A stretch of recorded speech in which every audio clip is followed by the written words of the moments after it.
Então, bom dia para todo mundo, iniciando mais uma semana, nos colocando nesta disponibilidade, de acolher sempre o pão nosso de cada dia. E esse pão nosso de cada dia é justamente o pão da palavra, essa palavra que o Senhor nos dirige, que vem à nossa mente e que deve alcançar também o nosso coração. Em nome do Pai, do Filho e do Espírito Santo. Amém. Ó Deus, sede generoso para com os vossos filhos e filhas e multiplicai em nós os dons da vossa graça, para que, repletos de fé, esperança e caridade, guardemos fielmente os vossos mandamentos. Por nosso Senhor Jesus Cristo, vosso Filho, na unidade do Espírito Santo. Amém. Pois bem, então hoje nós temos para nossa meditação, o Evangelho de hoje está em Mateus capítulo 12, do versículo 39 ao 42. E neste trecho do Evangelho, nós temos como introdução, mais uma vez, um confronto, entre Jesus e os mestres da lei, os fariseus, que agora vão pedir um sinal a Jesus. Então, os mestres da lei, os fariseus, se aproximam de Jesus, chamando o mestre, e, portanto, reconhece uma determinada autoridade de Jesus de ensinar, e fazem justamente este pedido: queremos ver um sinal realizado por ti. Nós estamos no capítulo 12 do Evangelho de São Mateus, então Jesus já realizou muitos sinais, já fez muitas curas, já expulsou muitos demônios, e esses fariseus, esses mestres da lei, vêm justamente pedir que Jesus realize um sinal. Aqui nós temos duas coisas um tanto estranhas e que Jesus, de fato, não iria entrar nessa. A primeira delas é fazer da ação de Jesus, da obra de Jesus, uma espécie de espetáculo. Então, faça um sinal, nós queremos ver um sinal. Então, Jesus ali é provocado a fazer uma espécie de showzinho particular para aquele grupo, Então, Jesus não entraria nessa de forma nenhuma, porque descontextualizar os seus sinais, descontextualizar as suas obras, os seus milagres, isto é muito perigoso, é colocar um fim em si mesmo. Quando, na verdade, os sinais que Jesus realizou tinha sempre como finalidade, primeiro, testemunhar a fé, de quem suplicava, de quem se aproximava, de quem pedia. Então, ao realizar o milagre, Jesus está testemunhando que aquela pessoa demonstrou fé. A tua fé te salvou, a tua fé te curou, vai em paz, e assim por diante. Então, essa, vamos dizer, a primeira finalidade do milagre, testemunhar que aquele que foi agraciado, de fato, tinha fé. E a segunda coisa, não menos importante, era uma espécie de autenticação de que, de fato, Jesus é o Filho de Deus e, portanto, realiza esses sinais e esses prodígios. Então, diante desse pedido dos mestres da lei, dos fariseus, a primeira coisa que, de fato, não permitiria Jesus a realizar o sinal é esse showzinho particular. Então, realize, nós queremos ver um sinal realizado por ti. E a segunda coisa, também assim, muito estranha da parte desses fariseus e desses escribas, desses mestres da lei, ao pedir esse sinal de Jesus, eles não estão demonstrando que acreditam em Jesus, de forma nenhuma, mas eles querem uma espécie de ocasião para desmoralizar Jesus. E talvez até atribuir a Jesus forças demoníacas e assim por diante, porque nós, um pouco antes, no outro contexto, nós também já ouvimos que eles acusam Jesus de agir por Beelzebul. Então vejam que esse pedido, ele não é honesto e ele não tem uma justificativa à altura, né, de que Jesus realiza. E aí Jesus, né, diante desse pedido, né, sem sentido, Jesus faz a grande declaração. Vai dizer que a motivação para colocá-lo à prova, né, pedindo um sinal, é justamente essa maldade. A maldade, por isso Jesus chama uma geração má. E depois Jesus também diz que é uma geração adúltera. E claro que adúltera, no sentido bíblico, significa infiel, traidora, que abandonou o verdadeiro Deus. Por isso aquela crítica de Jesus, né, aquelas cidades, né, Cafarnaum, que receberam, né, tantos sinais, tantas demonstrações que Jesus realizou, e eles não acreditaram, né? Pelo contrário, até começavam a armar ciladas contra Jesus.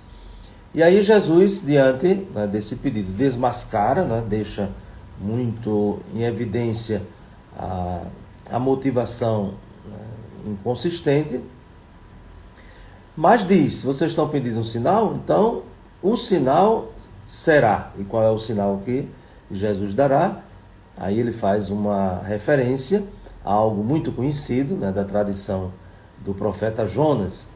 Então, assim como Jonas esteve 3 dias e 3 noites no ventre da baleia, assim também o Filho do Homem estará 3 dias e 3 noites no seio da terra. Então, aqui Jesus está se referindo à sua morte e ressurreição. Vejam que uma pergunta que perpassa todo o Evangelho, todos os Evangelhos, é: quem é Jesus?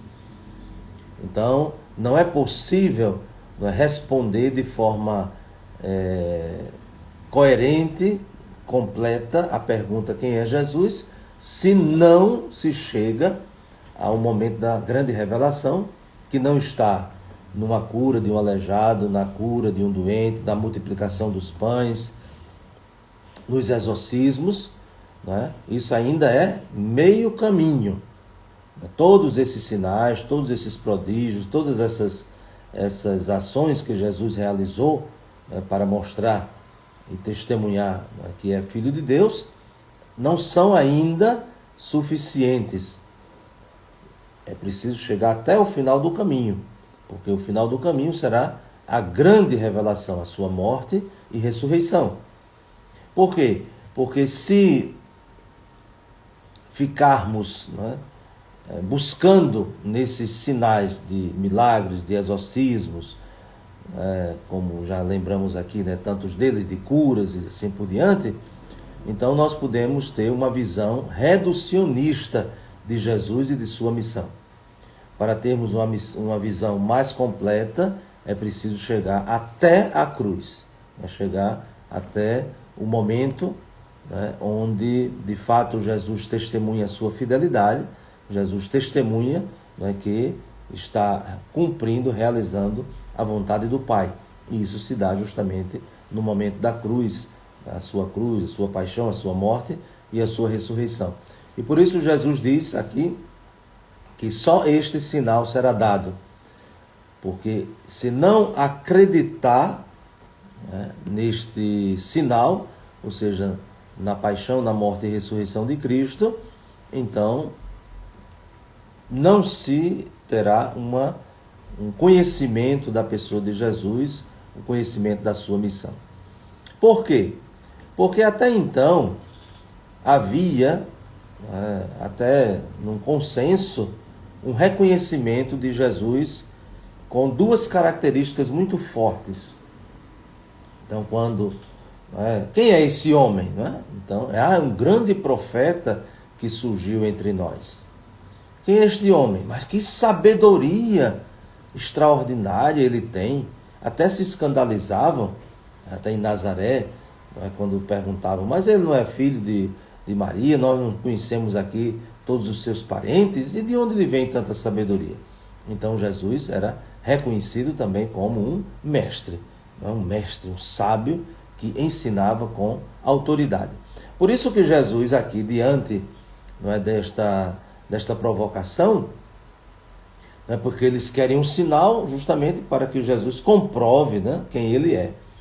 Então Jesus aqui relembra duas figuras importantes, que é a figura do profeta Jonas, né, como nós já vimos, e a figura do profeta, do grande sábio, né, o rei Salomão. Então, Jonas, diante da sua pregação, os ninivitas se converteram. E aí Jesus vai dizer, aqui está alguém maior do que Jonas. Então, se identificavam Jesus como profeta e, naturalmente, né, as suas ações, as suas palavras, né, são muito identificadas com a tradição profética do Antigo Testamento, tanto que depois que Jesus, né, realiza a multiplicação dos pães, no capítulo 6 do Evangelho de São João, as pessoas vão dizer, ei, é o grande profeta, né? Porque se esperava que viesse, né, o grande profeta. E Jesus diz, aqui está alguém maior do que Jonas. Então, aqui está alguém maior do que um profeta. Depois, como dizíamos, as pessoas reconheciam a sabedoria de Jesus, até os próprios que vão hoje falar com Jesus, o chamam mestre, então reconhece a sabedoria de Jesus. Porém, Jesus, aqui falando sobre esse episódio, né, da rainha do sul, né, que é a rainha de Sabá, né, um reinado, né, que se estendeu, né, ali do norte da África, da Etiópia, e essa rainha conhecia a fama de Salomão e, portanto, foi ao encontro de Salomão. Ele levou muitos presentes porque queria escutar de perto, não é, a sua sabedoria, né, a sabedoria do grande Salomão. E aí Jesus diz, né, alguém que faz uma grande viagem, né, que faz um grande esforço para ouvir a sabedoria de Salomão. Porém, aqui está alguém maior do que Salomão. Então, veja, essas duas visões, nós poderíamos dizer assim, essas duas percepções até positivas, né? Enquanto que alguns mestres dos fariseus diziam que Jesus estava possuído pelo demônio, pelo diabo, agia pelo dedo de Beelzebul, aqui nós temos duas perspectivas de leitura da missão de Jesus, da pessoa de Jesus, positivas, né? Como um profeta e como um sábio. Porém, Jesus é mais do que isso. E é algo que deve também a nós cristãos, né, que já professamos a fé em Cristo, que nós devemos também refletir. Quem é Jesus para nós? Porque muitos, né, que se dizem cristãos, infelizmente, têm uma visão um tanto reducionista de Jesus, da sua pessoa. Preferem falar de Jesus apenas do ponto de vista humano, do ponto de vista de alguém que nos ensina algumas verdades, né? de alguém que foi coerente, né, com a sua missão e, portanto, foi morto e assim por diante. Mas Jesus é mais do que isso. Jesus não é simplesmente um personagem de destaque na história da humanidade, entre outros. Jesus é o Filho de Deus. Jesus é o Verbo eterno encarnado. Jesus é o Salvador do mundo. E, portanto, Jesus não é só um profeta. Jesus não é só um grande mestre. Jesus não é só um sábio excepcional. Não. Jesus é o Filho de Deus, nascido da Virgem Maria, para nos dar a salvação. Por quê? Porque ali está a diferença. A grande diferença, não é, entre Jesus e todos os outros grandes homens da humanidade, né, que prestaram um grande serviço, e até mesmo que nós reconhecemos, né, o seu valor, da coerência de vida, não é, da vivência de valores e assim por diante. A grande diferença é que Jesus é Deus. Então nós não podemos simplesmente dizer, colocar tudo no mesmo nível, né? E citando, e entre esses grandes personagens, até mesmo que iniciaram religiões e assim por diante, colocar Jesus entre eles como se fossem todos de uma mesma natureza. Mas não. Para nós cristãos, Jesus é o Filho de Deus. Por isso que quando Jesus pergunta lá em Cesareia de Filipe, o que é que as pessoas estão dizendo que é o Filho do Homem? Então os discípulos dizem uma lista de profetas. Uns acham que é João Batista, outros acham que é Elias, outros acham que é Jeremias, ou um dos grandes profetas. Então essa é a visão do povo, Jesus como um profeta. Mas Jesus não para aí. Jesus pergunta, e vocês, o que é que vocês dizem? E aí Pedro vai dizer, né? Tu és o Cristo, o Filho do Deus vivo. Olha aí que está a diferença, né? Então, se nós não tivermos essa convicção, nós não temos razões para seguir Jesus. Aí podemos seguir qualquer outro, né? Basta ter uma história, né, interessante, atraente, né, que pode até inspirar determinadas lutas e determinadas bandeiras, mas nenhum desses, né, por mais valor que tenha, né, que é reconhecido, nós podemos equiparar a Jesus, dizer que é a mesma coisa, de forma nenhuma, né? Jesus é o Filho de Deus, é o nosso Salvador. Todos esses personagens, né, grandes sábios, grandes promotores, né, da justiça e assim por diante, tem o seu valor, tem a sua importância, mas não nos dão a salvação, não nos dão a salvação de forma nenhuma. Então, se nós colocamos tudo no mesmo nível, então o que é que nós fazemos? Tornamos Jesus mais um, mas não o Salvador. Então isso é um grande desafio para nós cristãos, porque senão o nosso horizonte vai ficar muito estreito, né? muito curto. Quem é Jesus? Um grande profeta, né, que disse muitas coisas importantes, né, para a história da humanidade. Né? Quem é Jesus? É um grande sábio, né, porque a sua inteligência, né, os seus discursos, os seus ensinamentos, até hoje ainda são ouvidos. Não, isso não é suficiente para dizer meu Senhor e meu Deus. Então que de fato cresçamos nesta convicção de que não seguimos simplesmente a um grande homem, não seguimos a um grande profeta, não seguimos um grande e reconhecido mestre, mas nós seguimos o Filho de Deus, o nosso Salvador. E que desça sobre vós a bênção de Deus Todo-Poderoso, Pai, Filho e Espírito Santo. Amém. Um bom dia para todos e até amanhã, se Deus quiser.